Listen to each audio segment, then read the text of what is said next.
السلام علیکم ورحمۃ اللہ وبرکاتہ۔ بحث الاداء القاصر وحکمه۔ واما الاداء القاصر تسلیم عین الواجب مع النقصان في صفته نحو الصلاة بدون تعدیل الارکان او الطواف محدثا ورد البیع مشغولا بالدین ورد المبيع مشغولا بالدين أو بالجناية ورد المغصوب مباح الدم بالقتل أو مشغولا بالدين أو بالجناية بسبب عند الغاصب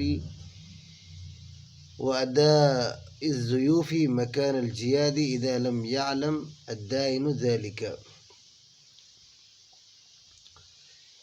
یہ بحث ادائے قاصر اور اس کے حکم کا بیان ہے۔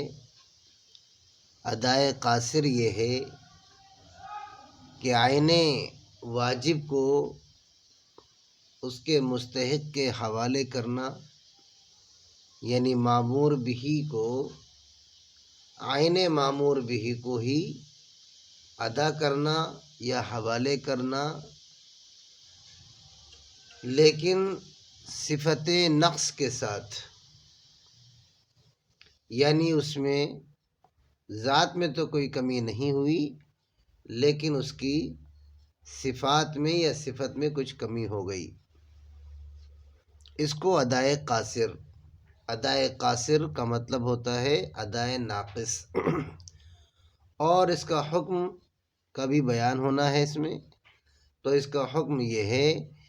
کہ چونکہ صفت میں نقصان ہوا ہے، اس لیے اگر اس صفت کے نقصان، اس صفت کے یا نقصان کی تلافی کا کوئی امکان ہوگا، کوئی راستہ ہوگا، تو نقصان کی بھرپائی واجب ہوگی اور ادا کرنا ہوگا۔ اگر تلافی کا کوئی امکان نہیں ہے اور نقصان کی بھرپائی کا کوئی راستہ نہیں ہے تو پھر ذمے سے ساقط ہو جائے گا، مامور بھی کے ذمے سے اس نقص کی ادائیگی کا، یعنی نقصان کی تلافی ذمے سے ساقط ہو جائے گی۔ ہاں، یہ بات ضرور ہے کہ چونکہ یہ ادائے قاصر ہے اس لیے گناہ مامور کے ذمے باقی رہے گا، باقی یہ کہ ذمے سے وہ چیز ادا ہو جائے گی۔ تو یہ اس کا یعنی ادائے قاصر کا حکم ہے۔ مصنف علیہ الرحمہ نے ادائے قاصر کی تعریف کی ہے، اور تعریف کے بعد پھر اس کی مثالیں تقریباً 5 مثالیں عرض کی ہیں، اور پھر اس کا حکم بیان کیا ہے، اور حکم کو بیان کرنے کے بعد اس کی بھی 2 مثالیں عرض کی ہیں، بیان فرمائی ہیں۔ چنانچہ آج کے سبق میں یہی دیکھنا ہے، اور میں نے خلاصہ آپ حضرات کے سامنے عرض کر دیا ہے، تو امید ہے کہ آپ بات کو سمجھ گئے ہوں گے۔ یہاں حاشیہ میں آپ دیکھ سکتے ہیں کہ یہاں لکھا ہے وَأَمَّا الْأَدَاءُ الْقَاصِرِ تسلیم عین الواجبی، حاشیہ نمبر 1 کہ تسلیم عین الواجب کا کیا مطلب ہے، کہ فرماتے ہیں ان التسلیم یکون فی الاعیان الباقیۃ دون الافعال التی ہی الاعراض الممتنعۃ البقاء۔ بہرحال اس کا ترجمہ آپ دیکھ لیں، چونکہ ایسی کوئی خاص بات نہیں ہے، اس لیے میں اس کا ترجمہ کرتا ہوں کہ وَأَمَّا الْأَدَاءُ الْقَاصِرُ، کہ ادائے قاصر کی تعریف یہ ہے کہ تسلیم عین الواجبی، عین واجب کو، یعنی جو چیز واجب ہوئی عین واجب کو حوالے کر دینا ہے، مع النقصان فی صفتہ، مامور بھی کی صفت میں نقصان کے ساتھ، یعنی بعینہ ہے تو وہی چیز لیکن اس کی صفت میں کمی آ گئی ہے۔ مثلا الصلاۃ بدون تعدیل الارکان، یہ پہلی مثال ہے کہ ادائے قاصر کی پہلی مثال نماز کو پڑھنا تعدیل ارکان کے بغیر، بدون تعدیل الارکان، تعدیل ارکان کیا چیز ہے؟ جی تعدیل ارکان کہتے ہیں ارکان نماز کو اطمینان کے ساتھ ادا کرنا۔ حاشیہ میں آپ دیکھیں، حاشیہ نمبر 2 میں لکھا ہے قولہ بدون تعلیل، جی یعنی تعدیل، تو فرمایا کہ یہاں لکھا ہے کہ تعدیل الارکان ہو طمانینۃ فی الرکوع والسجدتین والقوما بعد الرکوع والجلسۃ بین السجدتین فی ظاہر روایہ، کہ تعدیل ارکان یہ ہے کہ رکوع میں اور دونوں سجدوں میں اور قوما اور جلسہ میں اطمینان کو قائم کرنا، کہ اس طریقے سے کرنا کہ جہاں پہنچیں اور جس رکن کو ادا کریں وہاں طمانینت اور اطمینان قلبی اور اطمینان اور اعضاء میں سکون وہاں پہ ہونا چاہیے۔ یعنی ہر رکن کو اطمینان سے ادا کرنا یہ تعدیل ارکان ہے۔ چونکہ اگر کوئی جو نماز ہوتی ہے وہ نماز تعدیل ارکان کے ساتھ واجب ہے، جی یہاں تک کہ امام محمد اور امام ابو حنیفہ رحمۃ اللہ علیہ کے نزدیک تو یہ واجب ہے، لیکن امام یوسف امام شافعی رحمۃ اللہ علیہ کے نزدیک تو فرض ہے، چنانچہ ان کے ہاں تو نماز ہی نہیں ہوگی کیونکہ فرض چھوٹ گیا۔ اور حنفیہ کے نزدیک امام محمد امام حنیفہ رحمۃ اللہ علیہ کے نزدیک نماز ہو تو جائے گی، لیکن چونکہ واجب چھوٹا ہے اس لیے اسے ادائے قاصر کہیں گے۔ یہی بات یہاں بیان ہو رہی ہے کہ الصلاۃ بدون تعدیل ارکانی، یہ ایک مثال ہے۔ دوسری مثال ہے اب الطواف محدثا، دوسری مثال یہ ہے کہ طواف زیارت کرنا جو کہ فرض ہوتا ہے حالت حدث میں، یعنی بغیر وضو کے طواف کرنا، کیونکہ نبی صلی اللہ علیہ وسلم نے فرمایا کہ طواف بیت اللہ بھی نماز کی طرف ہے، الطواف بیت اللہ کالصلاۃ، کہ نماز کہ طواف بیت اللہ بھی نماز کی طرح ہے، جیسے نماز بغیر وضو کے نہیں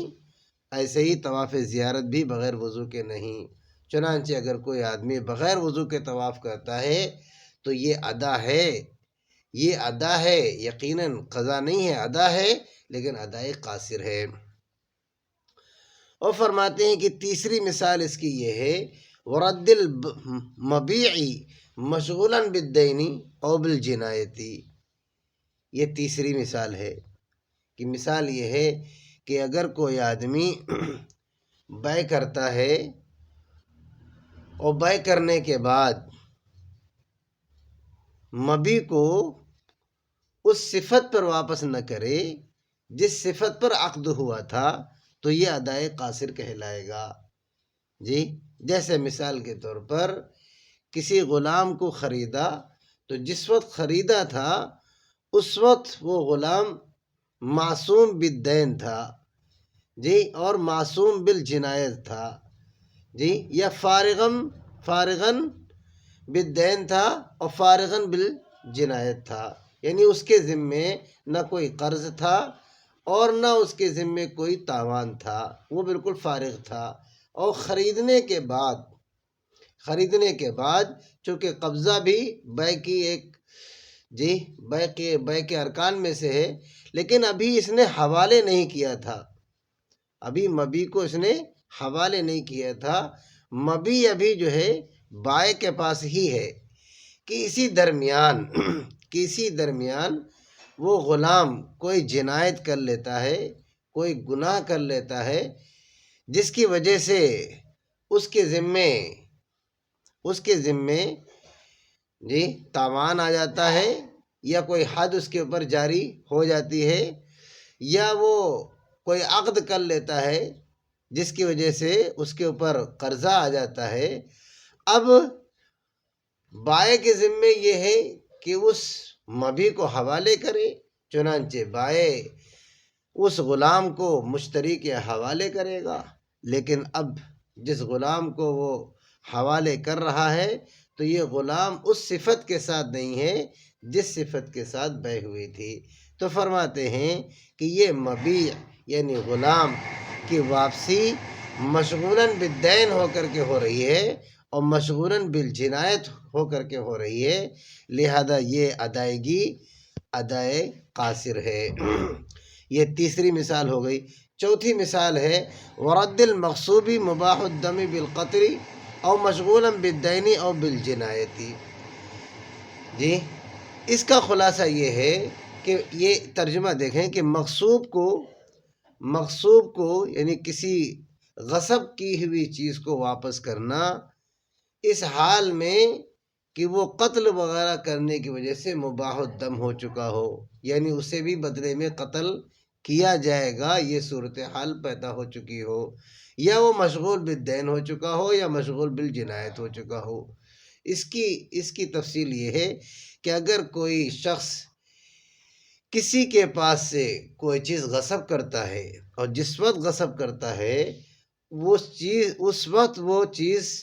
جی عیوب سے پاک ہوتی ہے، اس کے اندر کوئی عیب نہیں ہوتا ہے جی، اور جب اس کو اپنے پاس لے آتا ہے اور غصب کر لیتا ہے، قبضہ کر لیتا ہے اس کے اوپر، تو اس کے ہاں رہتے ہوئے یہ غلام کسی کو قتل کر دیتا ہے، جس کے نتیجے میں اب یہ بدلے میں قتل کیا جائے گا، مباح الدم ہو گیا ہے۔ یا اس کے پاس رہتے ہوئے اس نے کوئی عقد کر لیا جس کی وجہ سے اس کے ذمے قرض آ گیا، یا اس نے کوئی اور جنایت کر لی جس کی وجہ سے اس کے اوپر اب کوئی تاوان یا کوئی حد وغیرہ جاری ہونے کا سلسلہ ہو گیا۔ اب غاصب چاہتا ہے کہ اس مغصوب کو اس کے مالک کے حوالے کرے، چنانچہ اگر یہ اس مغصوب کو اور اس غلام کو حوالے کرتا ہے مالک کے، تو یہ حوالے کرنا عین واجب کو اور عین فرض کو حوالے کرنا ہے، لیکن یہ اس صفت کے ساتھ نہیں ہے جس صفت کے ساتھ یہ چیز اس وقت تھی جس وقت اس نے غصب کیا تھا۔ تو فرماتے ہیں کہ یہ ادا ہے لیکن ادائے قاصر ہے۔ ورد المغصوب مباح الدم بالقتل، اور مغصوب کی واپسی قتل کے ذریعے مباح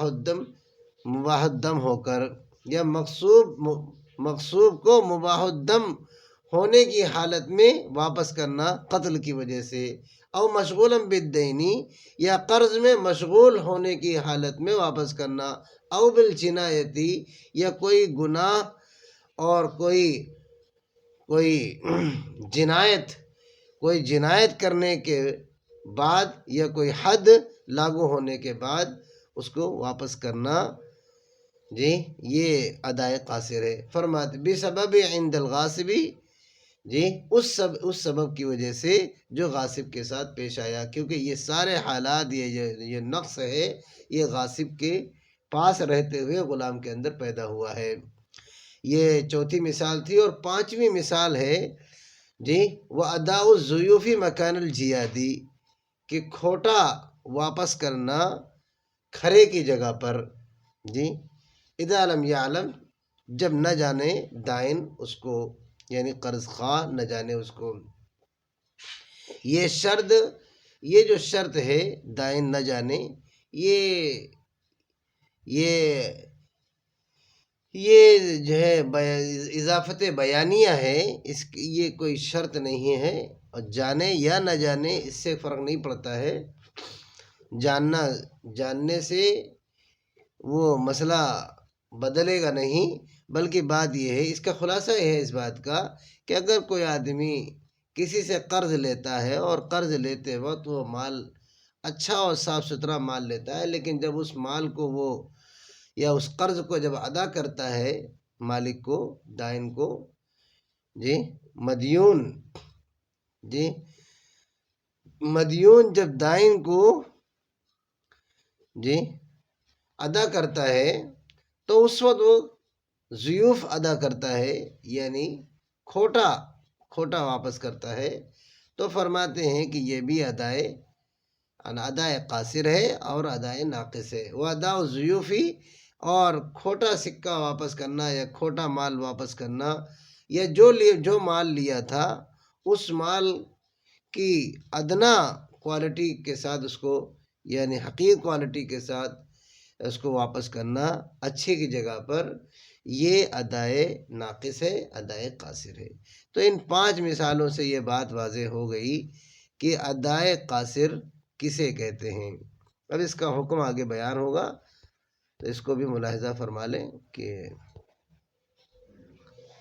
جی فرماتے ہیں کہ وحکم هذا النوع، جی یہاں پہ دیکھیں آپ،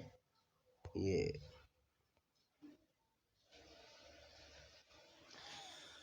وحکم هذا النوع انه ان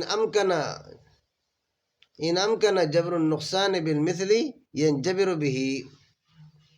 کہ اس نوع کا حکم یہ ہے کہ اگر نقصان کی تلافی مثل کے ذریعے ممکن ہوگی تو اس کی تلافی کی جائے گی۔ وَإِلَّا يَسْقُطُ حُكْمُ النُّقْصَانِ، جی ورنہ نقصان کا حکم ساقط ہو جائے گا ذمے سے، الا فی الاسم، مگر یہ کہ گناہ ذمے باقی رہے گا۔ تو یہ اس کا حکم ہے جی۔ وعلی ھذا، اسی پر یہ بات متفرع کر کے 2 مثالیں عرض کر دیں گے، یعنی ادائے قاصر کا حکم کیا ہے،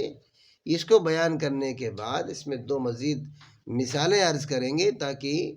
ادائے قاصر کا حکم پوری طریقے سے واضح ہو جائے۔ فرماتے ہیں کہ اس حکم پر ہم یہ مثال دیتے ہیں کہ اذا ترک تعدیل الارکان فی باب الصلاۃ، کہ اگر کوئی شخص مسئلہ نماز میں تعدیل ارکان کو چھوڑ دیتا ہے، لا یمکن تدارکہ بالمثل، کہ اس کا تدارک مثل کے ذریعے سے ممکن نہیں ہے۔ کیوں ممکن نہیں ہے؟ اذ لا مثل لہ عند العبد، کیونکہ بندے کے پاس اس کا کوئی مثل نہیں ہے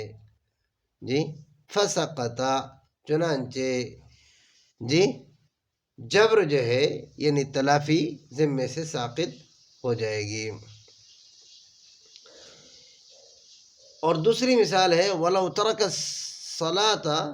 فِي أَيَّامِ التَّشْرِيقِ فَقَضَاهَا فِي غَيْرِ أَيَّامِ التَّشْرِيقِ لَا يُكَبِّرُ،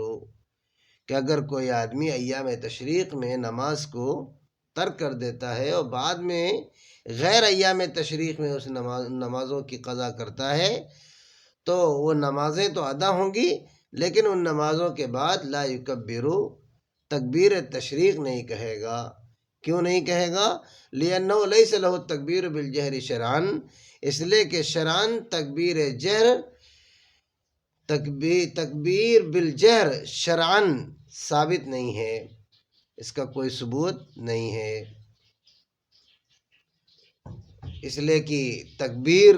نمازوں کے بعد جو بھی کہی جاتی ہے وہ بالسر کہی جاتی ہے، بالجہر کا کوئی ثبوت کہیں پر بھی نہیں ہے، اور اگر ہے تو وہ صرف مخصوص ایام میں یعنی ایام تشریق میں ہے۔ تو گویا تکبیر تشریق چونکہ قیاس کے بھی خلاف ہے، ضابطے کے خلاف ہے، اور اس کا وجود ایام مخصوصہ کے ساتھ خاص ہے، اس لیے اس کو دیگر ایام میں یعنی غیر ایام تشریق میں اس کی ادائیگی کا کوئی راستہ نہیں ہے۔ آپ کہہ سکتے ہیں کہ بھئی زور سے نہیں تو دھیرے سے کہہ لیں گے۔ ہاں، اگر تکبیرات تشریق کو آدمی سر کے ذریعے دھیرے سے اگر آدمی ادا کرے گا تو وہ تکبیر تشریق نہیں بلکہ ذکر کہلائے گا، کیونکہ تکبیر تشریق تو جہرن ہی کہی جاتی ہے، اور جہرن کہنے پر ہی اسے تکبیر تشریق کہا جائے گا۔ اگر کوئی سرن کرتا ہے تو وہ ذکر ہوگا، تکبیر تشریق نہ ہوگی۔ تو اس کا مطلب یہ ہوا کہ وہ نماز تو ادا ہوئی لیکن نماز ویسی ادا نہ ہوئی جیسی کہ ذمہ واجب ہوئی تھی، یعنی اس کی صفت میں نقصان آ گیا جی۔ یہ 2 مثالیں ایسی مثالیں تھیں، یعنی اس حکم کو بیان کرنے کے لیے 2 مثالیں ایسی مصنف علیہ الرحمٰن نے عرض کی ہیں جن کا کوئی مثل موجود نہیں ہے۔ تعدیل ارکان کوئی ایسی چیز نہیں ہے کہ جس کا الگ سے کوئی انتظام ہو کہ آپ یہ عمل کر لیں تو آپ کا اس عمل کا جو نقصان ہے اس کی بھرپائی ہو جائے گی، ایسا کوئی مثل شرعاً یا عقلاً موجود نہیں ہے۔ شرعاً تو اسے کہتے ہیں کہ عقل میں بات آئے یا نہ آئے، لیکن شریعت نے کوئی چیز ثابت کی ہے اور اس کو کہا ہے کہ ایسا کر لیں تو تلافی ہو جائے گی۔ جیسے وضو ہے، جی، جو وضو جو ہے وہ غیر قیاسی ہے کہ آدمی کے اندر، جی، آدمی صاف ستھرا بیٹھا ہے لیکن وضو کا حکم ہے، تو یہ عقل میں آنے والی بات نہیں ہے، لیکن شرعاً یہ حکم ہے کہ آپ نماز کے لیے وضو کریں تو وضو کیا جاتا ہے۔ تو وضو کا حکم جو ہے وہ شرعی ہے، عقلی نہیں ہے۔ اسی طریقے سے مثل بھی شرعی اور عقلی ہوتا ہے۔ عقلی تو یہ ہے کہ بعینہ ہی اس کا کوئی ایسا مثل موجود ہو جس کو عقل بھی تسلیم کرتی ہو اور وہ اس چیز کے ساتھ موافقت اور مطابقت کرتا ہو۔ اور شرعی مثل کا مطلب یہ ہے کہ وہ عقل کے مطابق ہو یا نہ ہو، لیکن شرع شریف نے اس کا مثل اس کو قرار دیا ہو۔ اس کی بھی مثالیں ابھی آنے جا رہی ہیں آپ کے سامنے۔ تو یہ جو دو مثالیں تھیں، ان دو مثالوں میں تو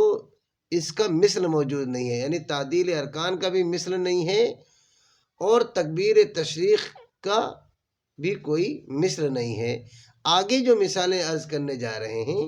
وہ دو مثالیں عرض کریں گے، ان دونوں مثالوں میں مثل شرعی چونکہ وہاں موجود ہے، اس لیے وہاں پر مثل شرعی